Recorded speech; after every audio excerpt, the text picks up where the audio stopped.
હું ડૉક્ટર મોના પટેલ છું, ઓફથલ્મોલોજિસ્ટ, અને અમદાવાદ ઇન્ડિયામાં પ્રેક્ટિસ કરું છું.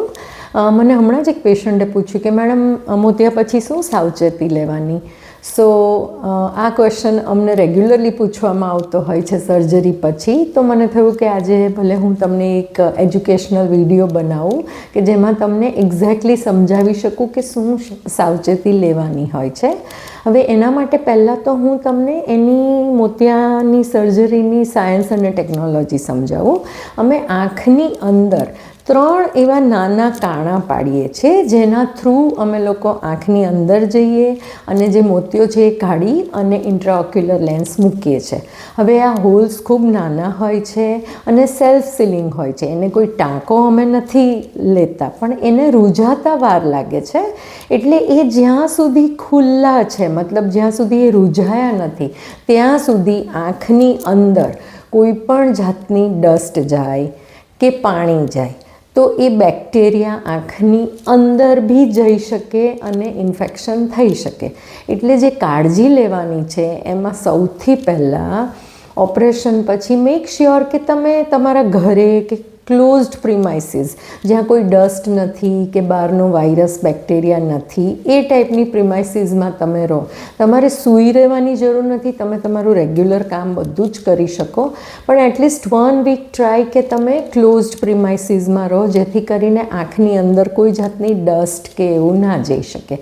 સેકન્ડ વસ્તુ, તમે તમારો ફેસ વોશ કરો તો થોડા ચાન્સીસ હોય કે આંખની અંદર એ પાણી જાય, એ પાણીમાં રહેલું ઇન્ફેક્શન બી અંદર જઈને ઇન્ફેક્શન કરી શકે.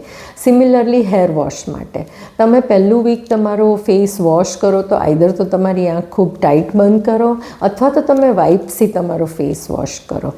આ બહુ જ એસેન્શિયલ વસ્તુઓ છે, નાની નાની વસ્તુઓ છે, પણ એ કાળજી લેવી બહુ જ જરૂરી છે કે આંખની અંદર કોઈ પણ પ્રકારનું ઇન્ફેક્શન કોઈના પણ દ્વારા, જેમ કે ડસ્ટ દ્વારા અથવા તો પાણી દ્વારા ના જાય. આ મોતિયાના first 2 precautions you really have to be careful. તમારે બહાર નીકળવાનું ઇનકેસ થાય તો ધ્યાન રાખવાનું કે તમે ગોગલ્સ કે ચશ્મા પહેરો વિધાઉટ ફેલ.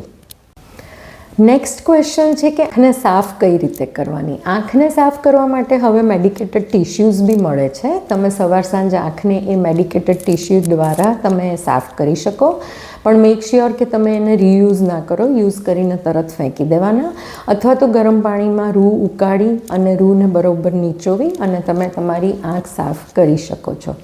સેકન્ડ વસ્તુ છે એક્સરસાઇઝ ક્યારે શરૂ કરવાની. તમે તમારો રેગ્યુલર નોર્મલ વોક કે નાની મોટી એક્સરસાઇઝ, લાઇટ એક્સરસાઇઝીસ તમે કરી શકો, એમાં કોઈ જ પ્રોબ્લેમ નથી. વોટર સ્પોર્ટ્સ કે હેવી એક્સરસાઇઝીસ તમારે અવોઇડ કરવાની રહે ઇનિશિયલી ફોર 1 મંથ, અને પછીથી તમે તમારું રેગ્યુલર રેજિમેન જે બી એક્સરસાઇઝનું હોય એ તમે શરૂ કરી શકો. હવે જે નેક્સ્ટ ઇમ્પોર્ટન્ટ સ્ટેપ છે એ ડ્રોપ્સ અને તમારી દવાઓ. તમારી દવાઓ જે આંખના ડૉક્ટરે તમને આપી છે એ તો તમારે વિધાઉટ ફેલ, કંઈ પણ ભૂલ વગર રેગ્યુલર જે પ્રમાણે તમને સજેસ્ટ કરવામાં આવી છે એવી રીતે લેવાની છે. બીજી તમારી ડાયાબિટીસની કે બ્લડ પ્રેશરની કે થાઇરોઇડની કે જે પણ દવા ચાલતી હોય ઓન અ રેગ્યુલર બેઝ, એ તમારે આંખના ઓપરેશન પછી એવી જ રીતે ચાલુ રાખવાની છે. અને નાવ કમ્સ ધ ડ્રોપ્સ. એટલે ડ્રોપ્સ કઈ રીતે નાખવાના, આ બહુ જ ઇમ્પોર્ટન્ટ વસ્તુ છે. આજે હું તમને ડેમોન્સ્ટ્રેટ કરવાની છું કે આપણે ડ્રોપ્સ કઈ રીતે નાખવાના. આ ડ્રોપની બોટલ છે, રાઈટ. હવે જ્યારે પણ તમે આંખમાં ડ્રોપ નાખો, મેક શ્યોર કે તમે તમારા હેન્ડ્સ સેનિટાઈઝ કરો સેનિટાઈઝરથી. પછી નાખતી વખતે ખાસ ધ્યાન રાખવાનું છે કે એની ટીપને તમારી આંગળી ના અડવી જોઈએ. તમારે લીડને થોડું નીચે તરફ ખેંચવાનું અને એક ડ્રોપ મૂકી અને 2 મિનિટ આંખ બંધ રાખવાની. બસ, દેટ્સ ઇટ. ડ્રોપ એક જ નાખવાનું, ક્યારે પણ એકસાથે 2 ડ્રોપ નથી નાખવાના, કારણ કે આંખ આખું એક ડ્રોપ પણ એબ્ઝોર્બ નથી કરી શકતી.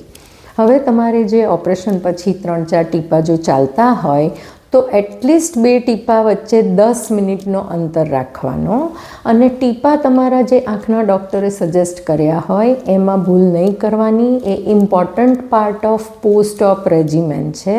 તો ફ્રેન્ડ્સ, ખાસ તમારા ડ્રોપ્સ અને દવામાં ભૂલ ના કરશો, અને હાઇજીન મેઇન વસ્તુ છે આંખના ઓપરેશન પછી, એટલે તમારા હાથની હાઇજીન પણ એટલી જ સારી રીતે મેન્ટેન કરવી જરૂરી હોય છે.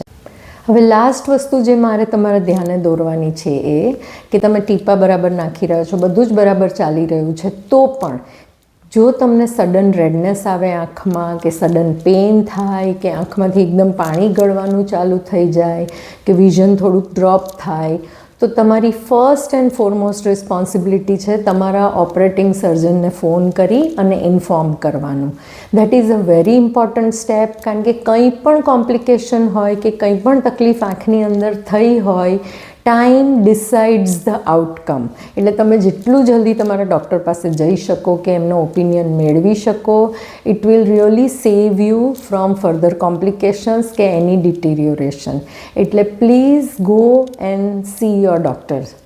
તમે તમારી જાતે કે આંખમાં થોડું લાલ છે ચાલશે એવું ના કરશો, અને તમારા ડૉક્ટર પાસે ફોન કરીને તરત જ અપોઇન્ટમેન્ટ મેળવી લેજો. વન્સ અગેન, હું ડૉક્ટર મોના પટેલ છું, ઓફથેલ્મોલોજિસ્ટ. હોપફુલી તમારી આ જે ઓપરેશન પછીની જે મેં ટિપ્સ આપી એ તમને કામ લાગે, અને ખૂબ શાંતિથી તમે આ વિડીયો સાંભળજો.